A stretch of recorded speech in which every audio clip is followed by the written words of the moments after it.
নমস্কার বন্ধুরা, Bengali job news চ্যানেলে তোমাদের সকলকে স্বাগত জানাই। আজ আমরা নতুন আরেকটি প্রাইমারি ইন্টারভিউয়ের কোশ্চেন অ্যান্সার রিলেটেড ভিডিও নিয়ে আলোচনা করব। তো বিগত বছরের ইন্টারভিউতে যে কোশ্চেনগুলি বারবার জিজ্ঞাসা করা হয়েছে সেই কোশ্চেন অ্যান্সার রিলেটেড আরও 3টি ভিডিও আপলোড করা রয়েছে। তোমরা যারা এখনও পর্যন্ত দেখোনি তারা অবশ্যই ভিডিওগুলি দেখে এসো।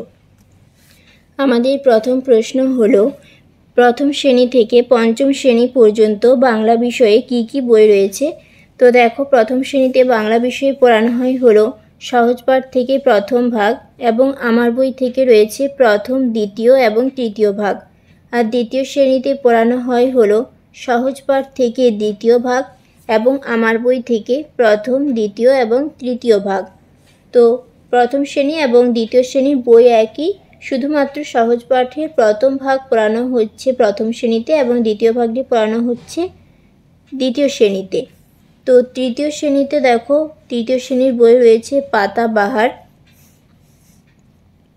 এবার চতুর্থ শ্রেণীতে রয়েছে পাতাবাহার, এবং চতুর্থ শ্রেণী থেকে তোমাদের বাংলা ব্যাকরণ যোগ হচ্ছে। তো চতুর্থ শ্রেণীতে বাংলা ব্যাকরণে থাকছে ভাষাপাঠ, এবং পঞ্চম শ্রেণীতে রয়েছে পাতাবাহার এবং বাংলা ব্যাকরণ থেকে ভাষাপাঠ, অর্থাৎ চতুর্থ এবং পঞ্চম শ্রেণীর বাংলা বই পুরোটাই একই। পরের প্রশ্ন দেখো, তোমরা যদি কোনো কবিতা অঙ্গভঙ্গির সাহায্যে পড়াও তাহলে তাকে কি বলা হবে? অর্থাৎ জ্ঞানমূলক নাকি বোধমূলক নাকি দক্ষতামূলক, কোনটির অন্তর্ভুক্তি করবে? তো এক্ষেত্রে যদি অঙ্গভঙ্গির সাহায্যে কোনো রকম বা অভিনয় প্রক্রিয়া ব্যবহারের মাধ্যমে শিক্ষাদান দিয়ে থাকে তো সেক্ষেত্রে সেটি দক্ষতামূলক অন্তর্ভুক্তি হবে। পরের প্রশ্ন হলো, তুমি বাচ্চাদের মধ্যে কিভাবে নৈতিক বিকাশ জাগাবে? তো শিক্ষার্থীরা একটি বৃহৎ সময় বিদ্যালয়ের শিক্ষক শিক্ষিকাদের সাথে থাকেন। তো একজন শিক্ষক বা শিক্ষিকায় পারেন শিক্ষার্থীদের নৈতিক বিকাশে সাহায্য করতে। যেমন দেখো, বিদ্যালয়ের জাতীয় দিবস সহ বিভিন্ন রকমের দিবস যে রয়েছে, শিক্ষক দিবস, শিশু দিবস, আরও যে সমস্ত দিবস রয়েছে সেগুলি, এবং বিভিন্ন রকমের উৎসব অনুষ্ঠান পালন করা। পরের পয়েন্ট হলো, বিভিন্ন রকম ক্যাম্প, সমাজসেবামূলক প্রোগ্রামের আয়োজন করে নৈতিক বিষয়মূলক আলোচনায় ছাত্রদের নিযুক্ত করা। নেক্সট পয়েন্ট হচ্ছে, তাদের স্কুল ক্যাম্পাস, বিদ্যালয়ের খেলার মাঠ ইত্যাদি পরিষ্কার পরিচ্ছন্ন করতে এবং বিদ্যালয়ের আশেপাশে বিভিন্ন রকমের বৃক্ষরোপণ করতে তাদেরকে উৎসাহিত করতে হবে। নেক্সট পয়েন্ট দেখো, শিক্ষার্থীদের জন্য শিক্ষামূলক ভ্রমণের আয়োজন করতে হবে এবং তারা যাতে প্রকৃতি থেকেও শিক্ষালাভ করতে পারে সেই দিকেও নজর রাখতে হবে। পরের পয়েন্ট হচ্ছে, বিদ্যালয়ের বিভিন্ন সম্প্রদায়ের ধর্মের উৎসব অনুষ্ঠানকে পালন করা। নেক্সট দেখো, পরের প্রশ্ন হলো, মাতৃভাষার গুরুত্ব কী? তো মাতৃভাষা হলো সেই ভাষা যা একটি শিশু জন্মের পর শুনতে পায়, এবং মাতৃভাষা একটি শিশুর ব্যক্তিগত, সামাজিক এবং সাংস্কৃতিক পরিচয় বিকাশ করে। মাতৃভাষা ব্যবহার শিশুকে শিশুর দক্ষতা বিকাশে সাহায্য করে। এছাড়া একজন শিশু বা শিক্ষার্থী মাতৃভাষার মাধ্যমে তার পাঠ্যক্রম সবচেয়ে ভালোভাবে বুঝতে ও জানতে পারে। অর্থাৎ দেখো, একজন শিশু বা শিক্ষার্থীকে তুমি যখন পাঠদান করাবে তো সে যদি সেই ভাষাটি সম্পর্কে সম্পূর্ণভাবে উপলব্ধি না জানে বা ভাষাটি যদি তার নিজের আয়ত্তের মধ্যে না হয় সেক্ষেত্রে তার পাঠটি বুঝতে এবং জানতে অসুবিধা হবে। এবং সে যদি তার মাতৃভাষা, অর্থাৎ সে যে ভাষায় জেনে ছোটোর থেকে যে ভাষা সম্পর্কে সে জেনে আসছে সেই ভাষায় যদি পড়ানো হয় সেক্ষেত্রে সে সহজেই সেটি বুঝতে পারবে। তো মাতৃভাষার গুরুত্ব অপরিসীম, তার বলার অবকাশ রাখছে না। তো পরের প্রশ্ন হচ্ছে, মাতৃভাষা নিয়ে একটি বাণী।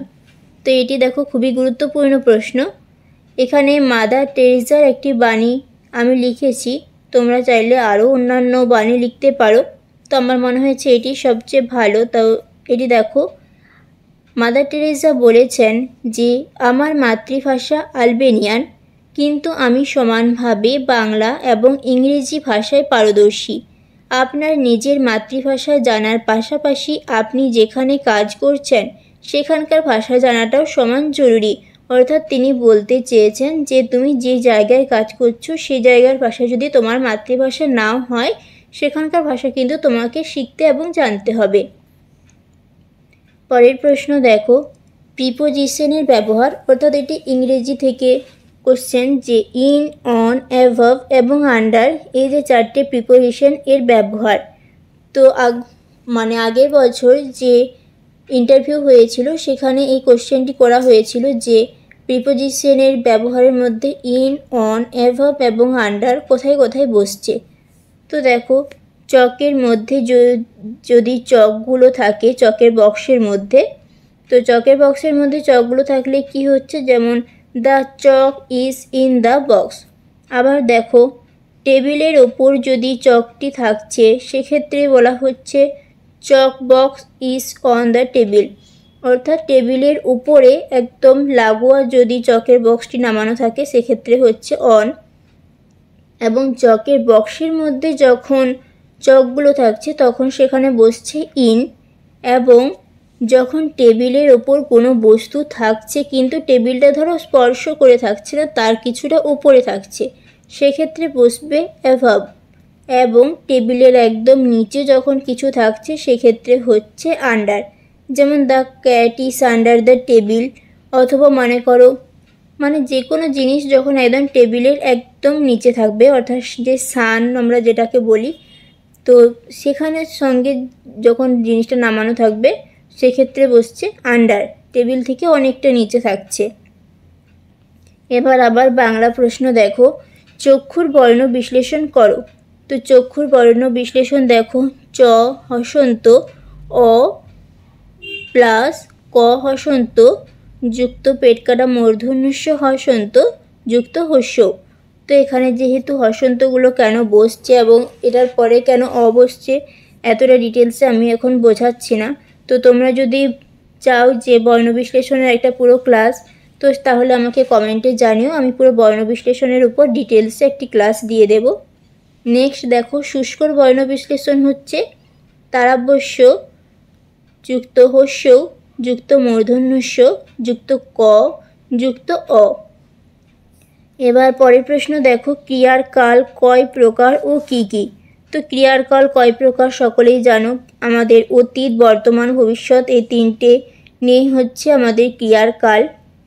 তো এখানে দেখতে পাচ্ছ তোমরা ক্রিয়ার সম্পর্কে আর সেরকম যদি জানতে হয় তো ক্রিয়ার যে সংজ্ঞা সেটা তোমরা চাইলে জেনে রাখতে পারো। তাছাড়া বাংলা ব্যাকরণ থেকে সেরকম কিছু প্রশ্ন এখনো পর্যন্ত করা হয়নি। তো আজ ভিডিওটি এই পর্যন্তই। যদি ভিডিওটি ভালো লেগে থাকে অবশ্যই ভিডিওটিতে একটি লাইক, কমেন্ট এবং শেয়ার করে দিও। এবং যদি চ্যানেলে নতুন হয়ে থাকো তাহলে অবশ্যই চ্যানেলটিকে সাবস্ক্রাইব করে দিও।